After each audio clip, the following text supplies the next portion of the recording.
আমাকে খুব লজ্জায় ফেলে দিলেন। আমি জানতাম এই প্রশ্নটা আসবে। একটি সিনেমাও দেখা হয়নি, তবে আমি সোশ্যাল মিডিয়া এবং পত্রিকার মাধ্যমে দেখতে পাচ্ছি যে ভীষণ ভালো চলছে আমাদের সিনেমাগুলো।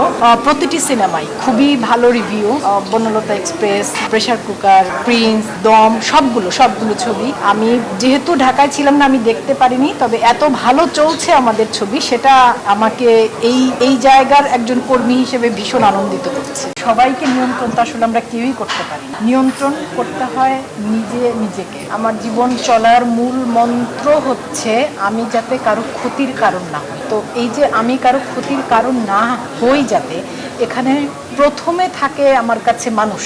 আমি এমন কোনো সম্পর্কে, এমন কোনো কিছুতে নিজেকে যুক্ত করতে চাই না যেটাতে অন্য আরেকজন মানুষ ক্ষতিগ্রস্ত হয়। এটা আমি বিশ্বাস করি, কিন্তু সবার জীবনের বিশ্বাস, দর্শন, চলার পথ তো আমি নিয়ন্ত্রণ করতে পারবো না।